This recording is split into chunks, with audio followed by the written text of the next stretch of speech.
Family claimed they canceled Christmas dinner because of a terrible ice storm. Stay safe, everyone, Mom texted. Then I discovered their social media posts showing a full house at my sister's, calling it a perfect holiday. The next day, they phoned me as if nothing had happened. My name is Melanie, and I'm 35 years old.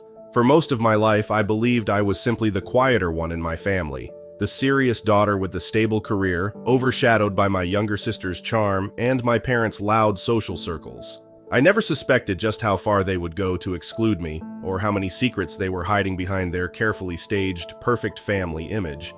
But last Christmas, everything changed. I finally saw the truth that had been in front of me all along, and it led me down a path I never could have imagined. I grew up in a suburban neighborhood with my parents, Helen and Richard, and my younger sister Paige, who is 4 years younger than me. From the time Paige learned to talk, people were drawn to her. She had this big, contagious laugh and a sparkle in her eye. My parents called her our little star, and they loved telling stories about how fearless and outgoing she was. Meanwhile, I kept my head down in my books. School came easily to me, and I enjoyed learning, especially anything related to numbers and patterns. By the time I was in high school, I was already helping my dad sort receipts at tax season, double-checking his columns. My parents said they appreciated my hard work, but at family reunions, they always bragged about Paige's singing recitals or her new dance routines. Even as a teenager, I tried not to feel hurt. I told myself it was normal.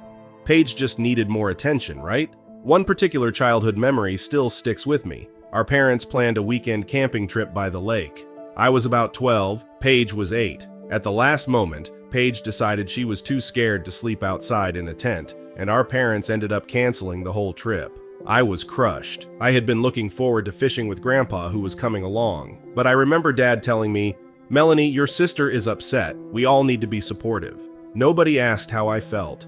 Looking back, that was probably my first real lesson in how the family worked. Paige's happiness came first, and I learned to be understanding. It was my job not to make waves. That pattern repeated itself over the years, but I didn't fully see it until last year's Christmas. By then, I was living in the same city as my family in a small apartment downtown, working as an accountant for a local firm. Paige, now 31, had become a yoga instructor with a big social media following.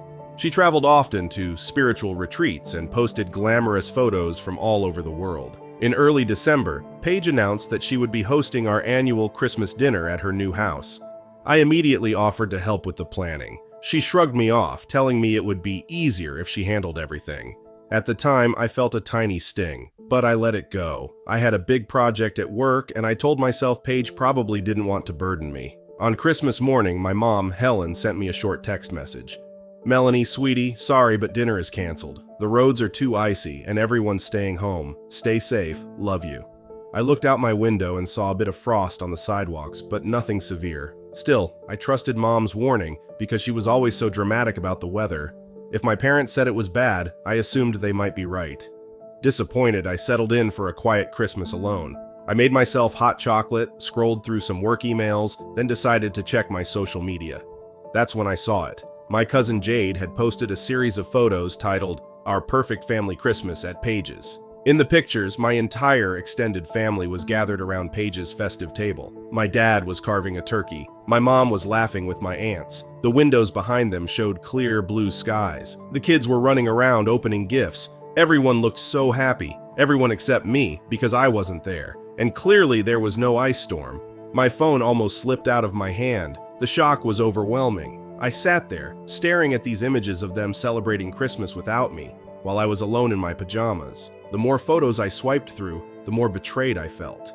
My parents and sister had orchestrated an elaborate lie to keep me away. But why? I spent the rest of the day in a fog of hurt and confusion. Memories started rushing back. All the times my parents canceled a family barbecue or said a party was postponed, only for me to see photos later of everyone else having a great time. It had happened so often that I chalked it up to scheduling misunderstandings or last-minute changes. But that Christmas photo set forced me to see the truth. They were doing it on purpose. The next morning, my mom called me, sounding perfectly cheerful. "Hi, honey. Hope you had a nice, quiet Christmas. We sure missed you." I could hardly speak. My voice trembled. "Really? Because Jade's Instagram shows a pretty big get-together at Paige's place. Looks like you had a wonderful time without me." There was a pause, then my mom sighed.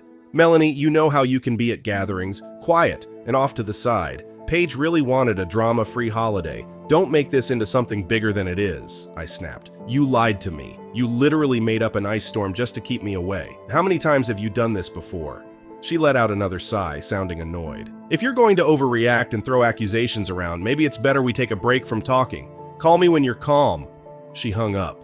I stared at my phone, feeling a lifetime's worth of confusion and heartbreak morph into cold anger.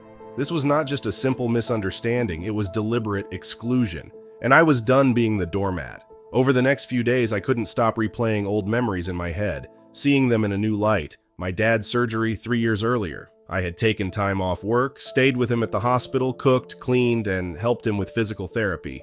Paige dropped by one afternoon, took a few selfies with him, and then left, announcing she had an important yoga workshop.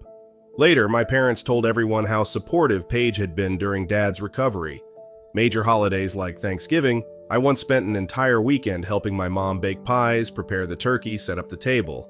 Yet at dinner, she thanked Paige for all her help, in front of everyone, even though Paige had done almost nothing.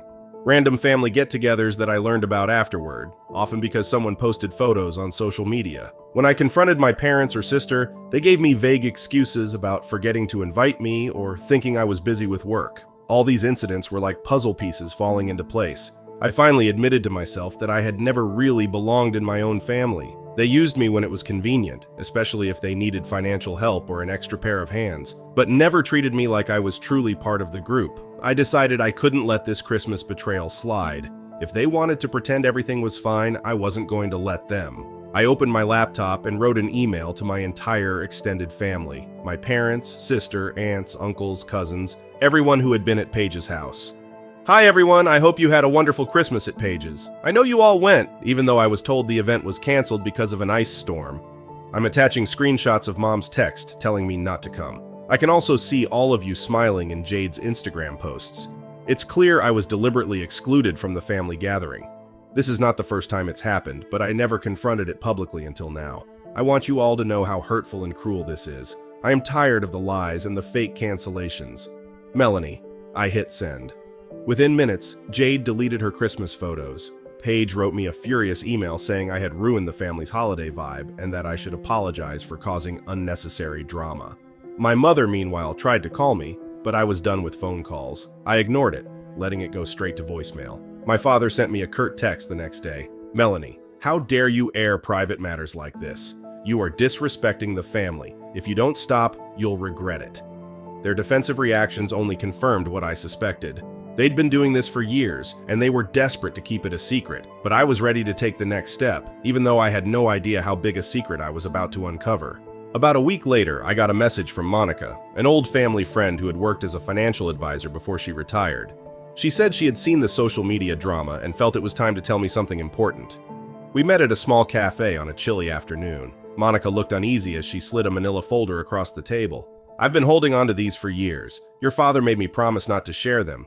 But after what they did to you at Christmas, I can't keep this a secret anymore. I opened the folder and found old bank statements, legal documents, and letters, some dated over 10 years ago. As I flipped through them, my breath caught in my throat. It seemed that my late grandfather had left a large inheritance specifically for my education and future, around $300,000. I never saw a dime of this, I whispered, stunned. Monica nodded. Because Richard was the trustee. He was supposed to release the funds to you when you turned 25. Instead, he moved them into Paige's accounts. I could feel my cheeks getting hot. I had student loans. I worked double shifts at an accounting firm to stay afloat. He watched me struggle and he had my money the entire time. Monica laid a hand on mine. There's more. Your grandfather also left you a share in 2 properties. Your parents sold them using a power of attorney form you signed when you were 18. They told you it was just for medical emergencies, but they used it to take control of those assets. The proceeds were mostly funneled into Paige's various yoga ventures.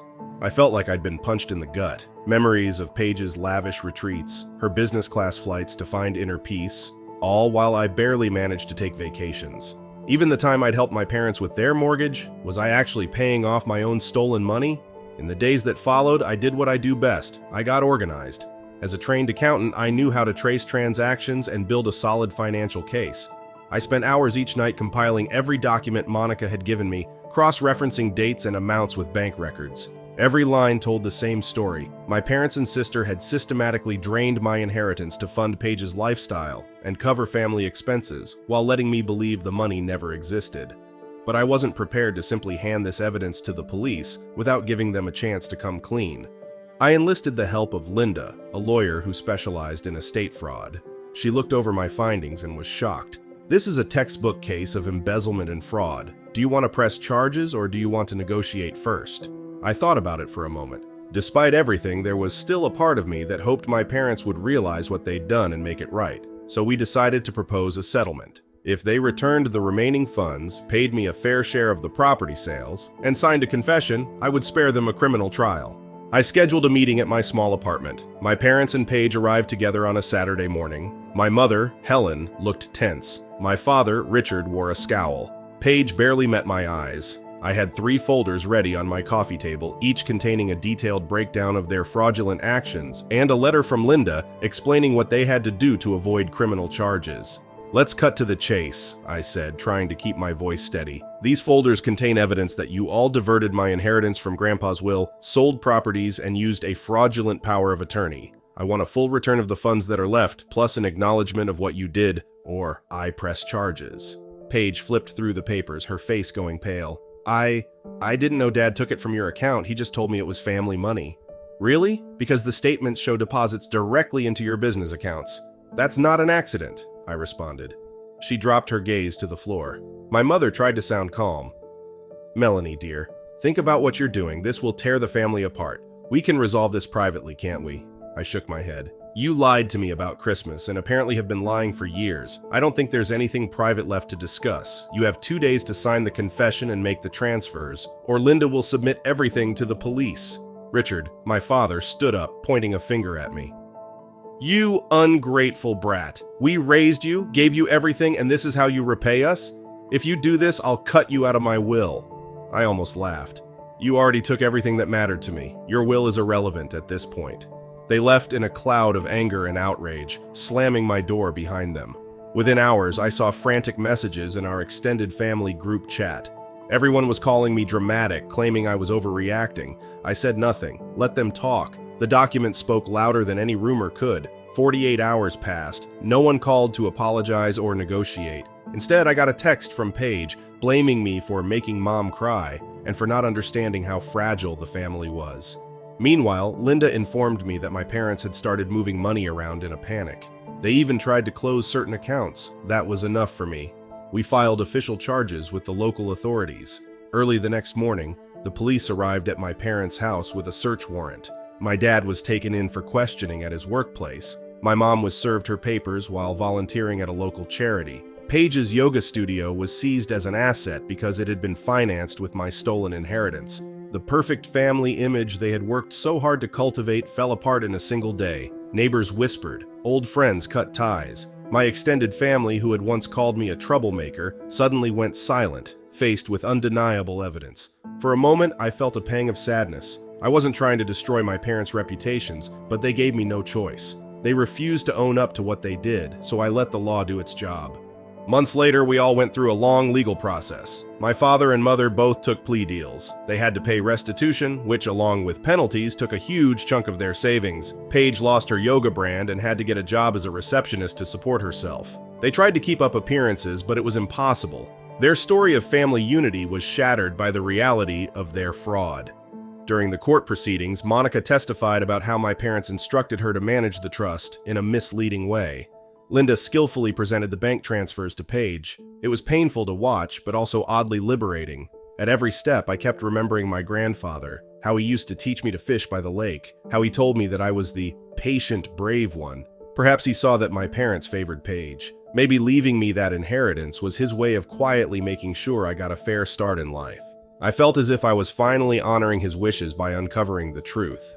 After the legal dust settled, I decided I needed a fresh start. I took a better job offer in another state, Denver, and moved into a cozy house with a view of the snowy mountains. The winter there was crisp and beautiful, no lies attached. I spent my weekends exploring hiking trails, meeting new friends, and building a life free from the judgment and manipulation I had known before. I still get occasional messages from some relatives, mostly guilt trips or complaints about how I ruined the family.